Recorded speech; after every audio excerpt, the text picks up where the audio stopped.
శ్రీ వారాహిదేవి జ్యోతిషాలయం విద్య, ఉద్యోగం, వ్యాపారం, పెళ్లి, ఆరోగ్యం, నాగదోషం, సంతానం, రాజకీయం, వామాచార దోషం, భార్యాభర్తల మధ్య గొడవలు, అత్తాకోడళ్ల మధ్య గొడవలు, ప్రేమించి మోసపోవడం, స్త్రీ పురుషుల వశీకరణం, ధనం నిలకడ లేకపోవడం, మీ ఎటువంటి సమస్యలకైనా 24 గంటల్లో పరిష్కారం లభించబడును.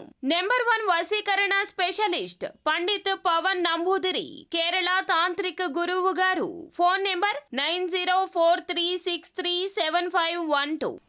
ఈ రోజున రాత్రిలోపు ఒక పెద్ద మనిషితో పెద్ద గొడవే జరుగుతుంది. ఏమిటి ఆ గొడవ? ఏమిటి ఆ అనుకోని పరిస్థితి? కుంభరాశి జాతకులకు ఏం జరగబోతుంది తదితర అన్ని వివరాలు వీడియోలో చూసి తెలుసుకుందామండి. వీడియో ఎక్కడా స్కిప్ చేయకుండా పూర్తిగా చూడండి. వీడియో నచ్చితే తప్పకుండా ఒక చిన్న లైక్ చేసి మమ్మల్ని సపోర్ట్ చేయండి. ఇక ఆలస్యం లేకుండా వీడియోలోకి వచ్చేద్దాము. ఈ రోజున గోచర రీత్యా ఇలా జరగక మానదు.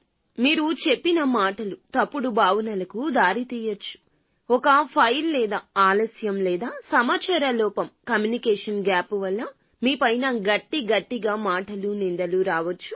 మీ యొక్క బాస్ మీ మాటలకు మీరు మౌనంగా ఉండలేని పరిస్థితి కానీ, మాట్లాడితే పరిస్థితి అదుపు తప్పేలా కానీ ఉండొచ్చు. ఇక హఠాత్తుగా ఇంట్లో పెద్దవారితో అభిప్రాయ భేదాలు కూడా రావచ్చు.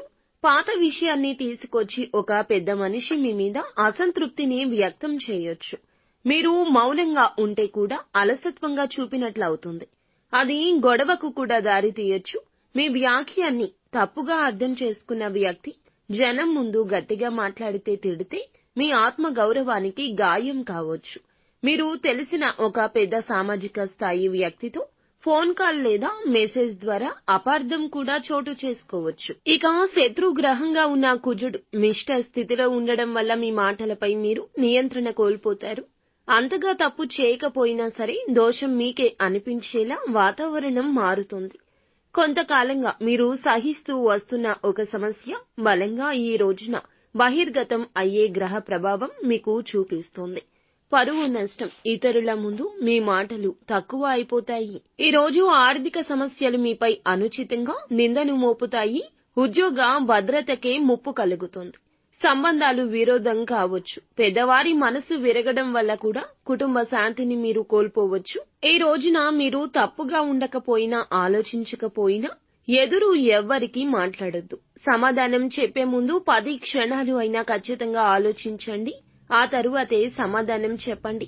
పరిష్కారం కావాలి అనుకుంటే మౌనం ఒక్కటే మీకు ఆయుధం.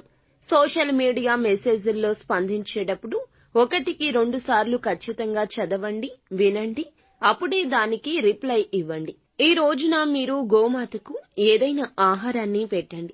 గోమాత సేవలో తరించండి. ఇది శత్రువుని శాంతింపచేస్తోంది. అలాగే ఓం సం శనైశ్వరాయ నమః అనే ఈ మంత్రాన్ని ఈ రోజు 27 సార్లు జపించుకోండి. రాత్రి సమయంలో శివుని పటం వద్ద నెయ్యి దీపాన్ని వెలిగించండి. పరమశివునితో ఈ రోజున మీ కష్టాలు చెప్పుకోండి. అంతా